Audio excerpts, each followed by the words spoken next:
सञ्जात बोधोदयम् भारद्वाजकुलावतीर्णमनघं सुग्रीवदुर्गाधिपम् आचार्यं पुरुषोत्तमं गुरुवरं भूयो नमो संश्रये। ॐ कृष्णाय वासुदेवाय हरे परमात्मने प्रणतक्लेशनाशाय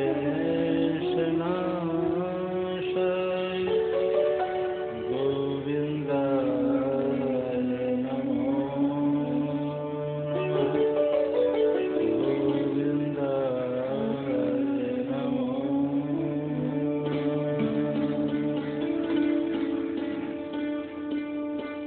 श्रीराम जय राम जय जय राम।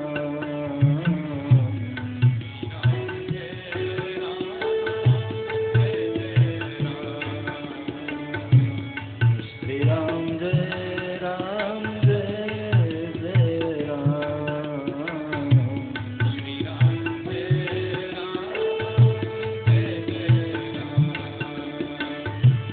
श्रीराम जय राम जय जय राम। श्रीराम जय राम जय जय राम। श्रीराम जय राम जय जय राम। श्रीराम जय राम जय जय राम। श्रीराम जय राम जय जय राम। श्रीराम जय राम जय जय राम। श्रीराम जय राम जय जय राम। श्रीराम जय राम जय जय राम।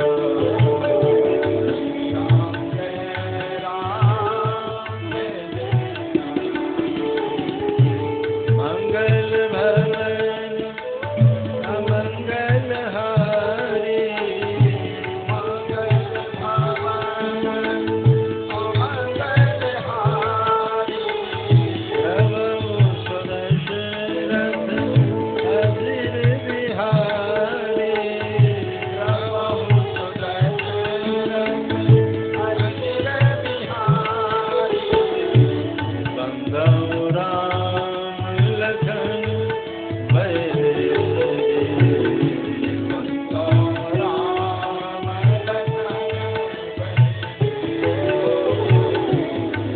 तुलसी के परम सने। तुलसी के परम मंगल मूर्ति मारुत नंदन। मंगल मूर्ति मारुत नंदन। सकल अमंगल मूल निकंदन। सकल अमंगल मूल निकंदन। जय जय जय हनुमान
राजराजेश्वर भगवान की जय। चारों भैया की जय। सरयू मैया की जय। श्री अयोध्या धाम की जय। परम पूज्य योगी सम्राट श्री देवराहाजी महाराज की जय। अयोध्या पीठाधीश्वर जगतगुरु श्री स्वामी जी महाराज की जय। सद्गुरुदेव भगवान की जय। श्री वृंदावन धाम की जय। सत्य सनातन धर्म की जय। जय जय सीताराम।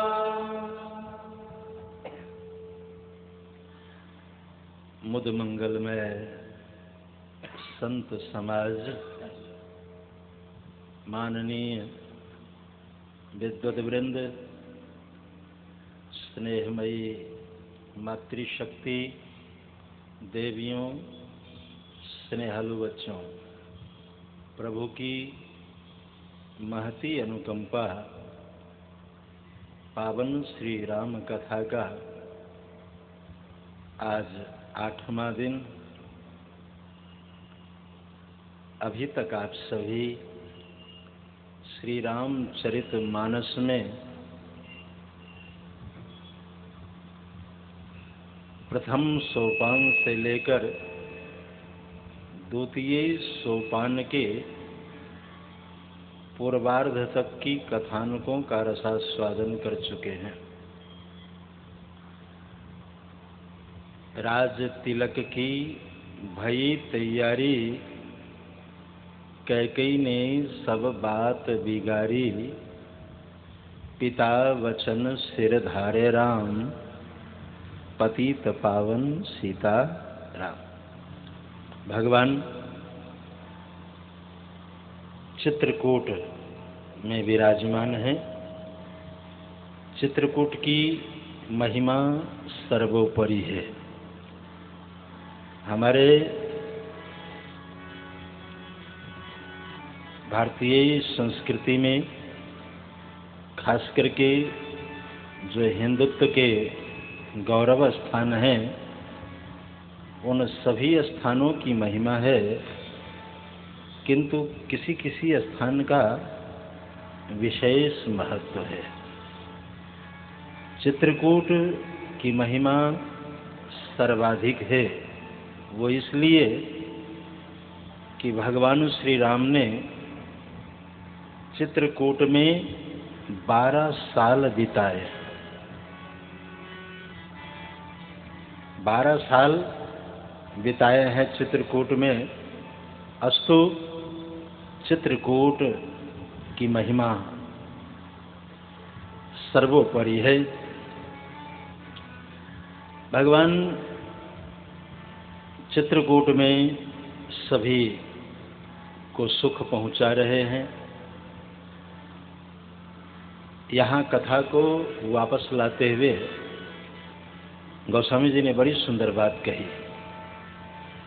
कहे राम बन गवन सुहावन,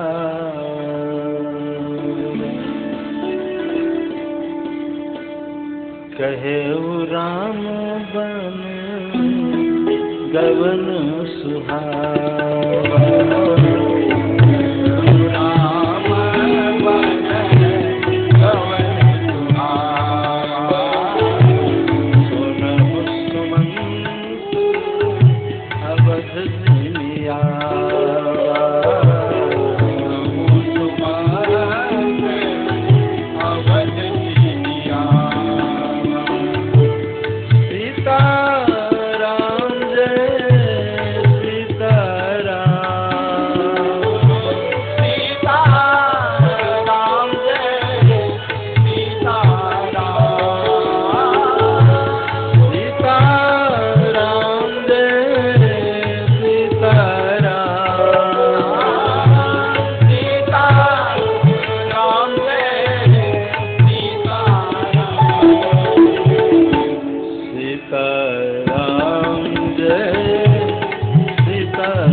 कहे राम वन गमन सुहावा, सुनहु सुमंत अवध जिमि आवा।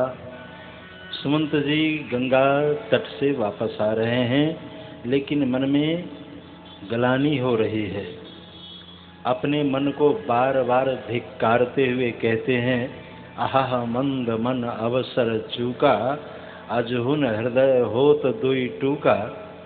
सीताराम जी वन की ओर चले गए और तुम वापस जा रहा है। कौन सा मुख लेकर के वापस जा रहा है? यदि राजा पूछेंगे तो क्या उत्तर देगा? अरे मन, तेरे को धिक्कार है। बार बार अपने मन को धिक्कारा है। जो शिखर के साधक होते हैं वो अपने मन को ही धिक्कारते हैं, अपने ऊपर ही दोषारोपण करते रहते हैं। मैं ही सब अनर्थ कर मूला, मेरे ही कारण ये सारे अनर्थ हो रहे हैं। ये संत की पहचान है। जो शिखर के साधक होते हैं उनकी वाणी कुछ इस तरह की ही निकलती है, इस तरह की ही होती है। तो ये शिखर के संत हैं। है तो मंत्री पद पर, मंत्री प्रवर सुमंत जी, लेकिन सुमंत जी संत हैं, पश्चाताप कर रहे हैं। मन में एक विचार आया कि सायंकालीन वेला में अयोध्या में प्रवेश करें ताकि मुझे कोई न देखे। राज महल परिसर में, राज परिसर में रथ को वहां रखाएंगे और धीरे से वहां से घिसक लेंगे कहीं न कहीं। ये मन में विचार करके आए हैं, लेकिन अयोध्यावासी आतुर प्रतीक्षा कर रहे थे। जैसे रथ रुका, सब चारों तरफ से घेर लिए और एक ही प्रश्न किया है, कह सुमंत कहूँ राम। मंत्री प्रवर, आपने हमारे सीताराम जी को कहाँ छोड़ा? आंखों में अश्रु बिंदु है, सबको समझाने का प्रयास कर रहे हैं। हाथ जोड़ करके विनीत भाव से कहा, अयोध्यावासियों, आपका ये सेवक पहली बार आपका कार्य नहीं कर सका। मैं सीताराम जी को वापस नहीं ला सका। आप हमें क्षमा करेंगे। और जैसे महाराज श्री दशरथ के समीप पहुंचे, महाराज श्री दशरथ जी ने भी वही प्रश्न दोहराया है, कह सुमंत कहूँ राम। राम को कहाँ छोड़ा? मेरी पुत्र वधू जानकी कहाँ है? हमारा वो ठाकुर, इस खानदान का चिराग रामानुज कहाँ है? लक्ष्मण कहाँ है? सबके विषय में पूछा। आंखों में आंसू है और सुमंत जी ने सजल नेत्रों से कहा, राजन, आप हमारा इस्तीफा ले लें, क्योंकि मैंने आपका काम नहीं किया तो मुझे इस पद पर बने रहने का कोई औचित्य नहीं है। इसलिए मैं साथ में त्याग पत्र भी लाया हूँ, इस्तीफा भी लाया हूँ, आप इसे स्वीकार करें। महाराज श्री दशरथ ने पूछा है, वो तो ठीक है, लेकिन ये तो बताओ कि कहाँ छोड़ करके आए? कहा, प्रथम वास तमसा भयो, दूसर सुर सरिती। प्रथम वास तमसा, प्रथम दिन तमसा नदी के किनारे बिताए, दूसरी रात्रि श्रृंगवेरपुर में बिताए और वहां से चित्रकूट पहुंचे हैं। राम जी, सीताराम जी की जो व्यवस्था है, उनके स्वरूप की चर्चा विस्तार पूर्वक किया है, जिसे सुन सुन करके दशरथ जी के नेत्र सजल हुए हैं। और छठे दिन की बात है, इसलिए 6 बार राम राम कह करके चक्रवर्ती ने अपना शरीर त्यागा है। राम राम कहे राम कहे, राम राम कहे राम, तनु परिहर रघुवर विरह, राव गए सुरधाम। दशरथ जी का शरीर शांत हुआ। आग की लपटों की तरह ये खबर पूरी अयोध्या में ही नहीं, पूरे विश्व में ये समाचार फैल गया। सबके सब अंतिम दर्शन करने के लिए आ रहे हैं। चक्रवर्ती के शरीर को एक नौका में तेल भर करके उसमें रखा गया, लेकिन विधि का विधान कितना विचित्र है। 4 पुत्र के होते हुए भी अंतिम संस्कार करने वाला कोई नहीं। बहुधा समाज में लोग कहते हैं कि तुम दिन रात एक कर रहे हो, खून पसीना बहा रहे हो, किसके लिए? ये मेहनत, ये उद्योग धंधे किसके लिए कर रहे हैं? कहा पुत्र के लिए, बेटा के लिए। कहा बेटा क्या करेगा? कहा नाम चलाएगा। और इस भ्रांति में नहीं रहना चाहिए। ये एक प्रकार की भ्रांति है कि बेटा नाम चलाएगा। सबसे पहले बेटा ही नाम कटाता है। पिता के मृत्यु के बाद वकील को साथ लेता है, कोर्ट कचहरी जाता है और कहता है मेरे पिता का नाम काटो, हमारा नाम चढ़ा।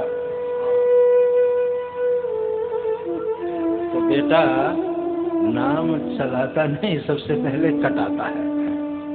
लेकिन फिर भी ममता तू न गई मेरे मन से, ये ममता के कारण लोग ऐसा कहते हैं, ऐसा करते भी हैं कि बेटा नाम चले। 4 पुत्र हैं लेकिन अंतिम संस्कार करने वाला कोई नहीं। वशिष्ठ जी आए हैं, तेज धावकों को बुलाया है, अविलंब आप कश्मीर जाएं और वहां से भरत शत्रुघ्न को बुला करके लाए। उधर भरत जी को स्वप्न आए, देख ही राति भयानक सपना,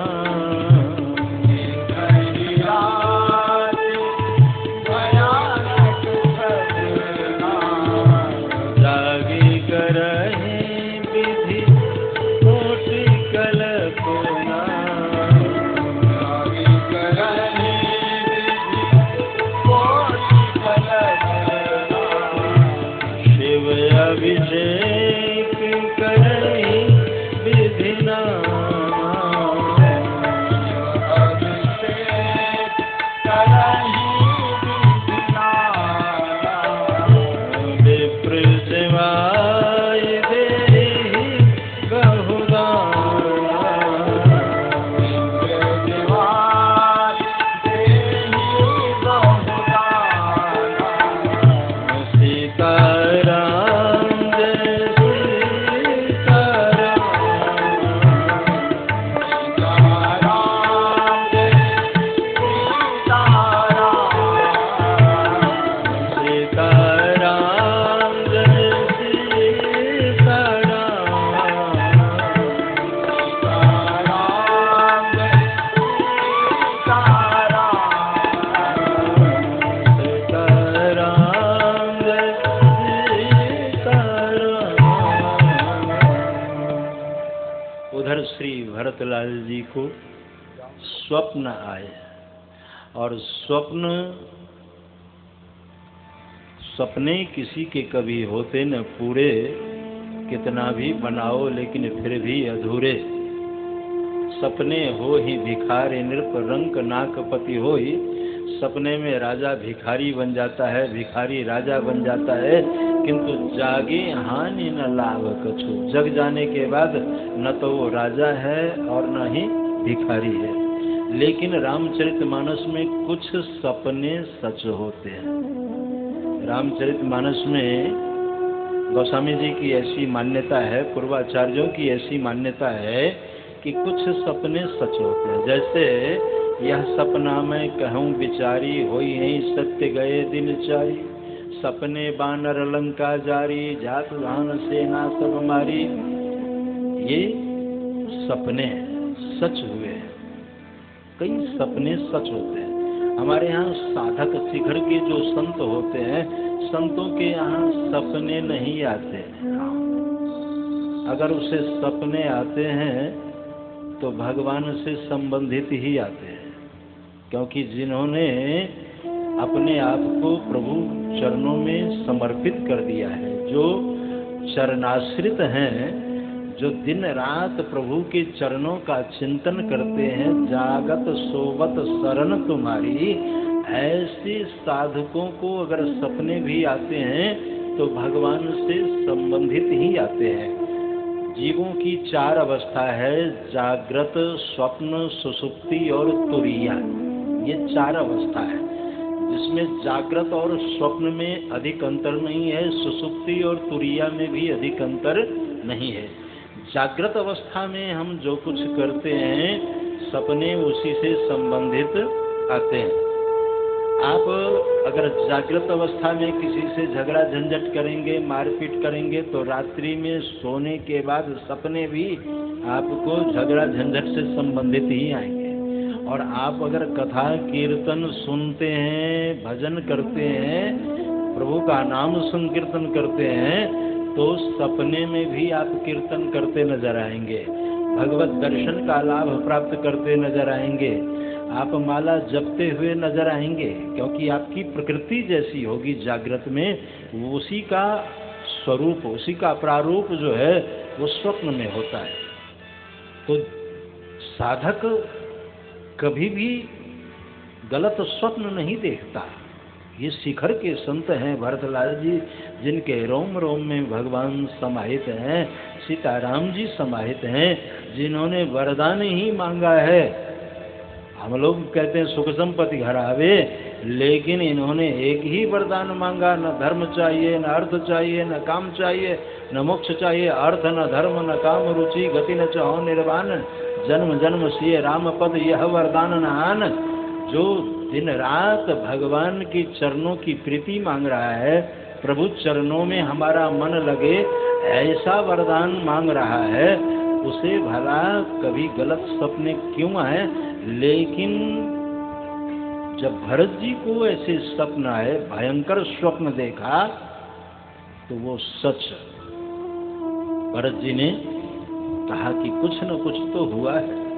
प्रातःकालीन बेला वैदिक ब्राह्मणों को बुला करके और रुद्राभिषेक किया है, ब्राह्मणों को भोजन करा करके दान दे रहे हैं, दक्षिणा दे रहे हैं। गलत स्वप्न अगर आए तो पहले इस तरह का विधान था। भरत जी ने सभी ब्राह्मणों के चरणों में विनीत भाव से प्रार्थना की है कि हमारा खानदान सकुशल से रहे, मेरे यहाँ किसी का कोई नुकसान न हो। यदि इस अनुष्ठान का फल है तो मुझे फल के रूप में यही चाहिए। इधर मांग रहे हैं भगवान शिव से, और उधर धावन पहुँचे आए। अयोध्या से जब धावकों को आते हुए देखा और अधीर हो गए, आंखों में अश्रु बिंदु छलक आए। कुछ न कुछ तो हुआ है, नहीं तो ये धावक सवेरे सवेरे क्यों आ रहे हैं। धावक सोच करके गए थे कि मैं भरत जी को नमस्कार करूंगा, लेकिन भरत जी इतने शिखर के संत हैं, इतने विनीत हैं कि धावकों के चरणों को पकड़ लिए और पूछा है सब कुशल से है। कहा सब ठीक ठाक है, लेकिन आपको गुरुदेव ने याद किया है, आप अविलंब चलें। नाना जी से छुट्टी ली है और चले समीर वेग है यहाँ के, नांगत सरित शैल बरवां के। पर्वतों को, नदियों को, नालों को पार करते हुए जब अयोध्या की सीमा में प्रवेश करते हैं, अयोध्या के बाहर एक विशाल सरोवर था, जिस सरोवर में दिन रात बच्चे उछल कूद करते रहते थे, नहाते रहते थे।